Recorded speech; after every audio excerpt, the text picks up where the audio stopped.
ایک دن سرکار مسجد نبی میں تشریف لاتے ہیں تو آپ دیکھتے ہیں کہ ایک ستون کے ساتھ بڑا خوبصورت وجیح لمبے قد لمبی گردن موٹی آنکھوں والا ایک شخص بندھا ہوا ہے۔ آپ نے پوچھا صحابہ سے کہ یہ کون ہے؟ انہوں نے کہا آقا یہ یمن کا بادشاہ سمامہ ہے۔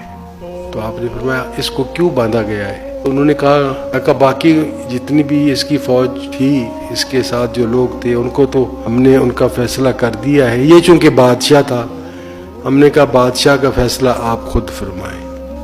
تو آپ مخاطب ہوئے سمامہ کو کہ سمامہ کیا؟ اس نے سرکار کی طرف دیکھے بغیر کہا کہ گرفتار بھی کرتے ہو، حال بھی پوچھتے ہو۔ آپ نے فرمایا سمامہ تمہیں کسی چیز کی کوئی طلب یا غرض ہو تو بتاؤ۔ اس نے کہا نہیں مجھے کوئی طلب نہیں ہے، کوئی غرض نہیں ہے، تم مجھے قتل کرنے والے ہو، مجھے قتل کر دو، بس ختم ہوگی بات۔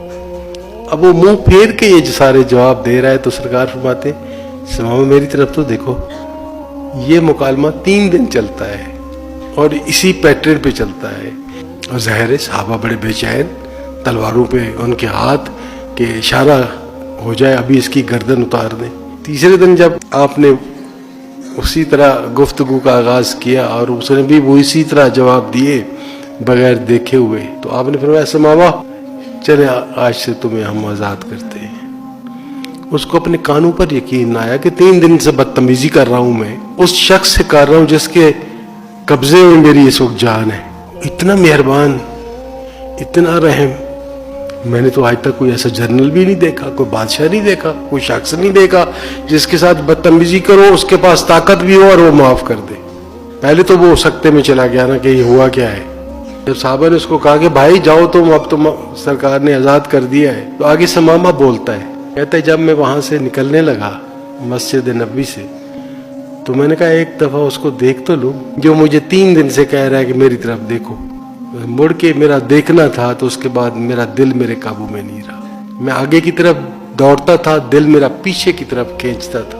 کچھ دیر تو میں نے ضبط کیا لیکن میں مجبور ہو گیا۔ سرکار اسی طرح تشریف فرما تھے مسجد نبوی میں، میں نے جا کے اپنا سر ان کے پاؤں میں رکھ دیا۔ آپ فرمایا سمامہ ہم نے تو تمہیں آزاد کیا تھا۔ آزاد تو اس وقت کیا تھا جب میں نے دیکھا نہیں تھا، اب ہاں کی آزادی اپنے قدموں میں مجھے رہنے دیں۔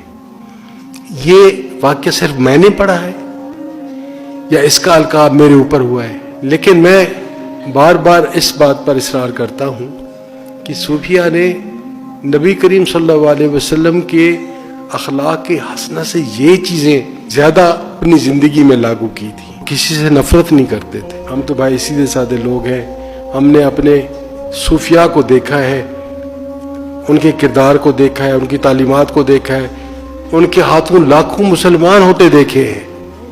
حضرت بابا فرید الدین مسعود گنج شکر رحمت اللہ علیہ گھر سے جب باہر آئے تو ایک شخص دیوار کے ساتھ اکیلا بیٹھا ہوا تھا، باقی 2 ایک پرات میں کھا رہے تھے۔ آپ نے اس کی طرف دیکھا، فرمایا میاں تم کھانا کیوں نہیں کھا رہے؟ اس نے کہا حضور میں ہندو شودر ہوں، یہ مجھے کوئی بھی اپنے ساتھ کھلانے کے لیے تیار نہیں ہے۔ بابا صاحب نے فرمایا میاں اگر تم اجازت دو تو میں تمہارے ساتھ کھا لوں۔ یہ ہے وہ اخلاق حسنہ جس کے ساتھ آپ کے ملازمین ساتھ بٹھانے کے لیے تیار نہیں تھے، اس کے ساتھ آپ یہ پوچھ کے کھانا اس کے ساتھ کھاتے ہیں کہ میاں اگر تم مجھے اجازت دو تو میں تمہارے ساتھ کھا لوں۔ یہ اخلاق حسنہ کہاں چلا گیا؟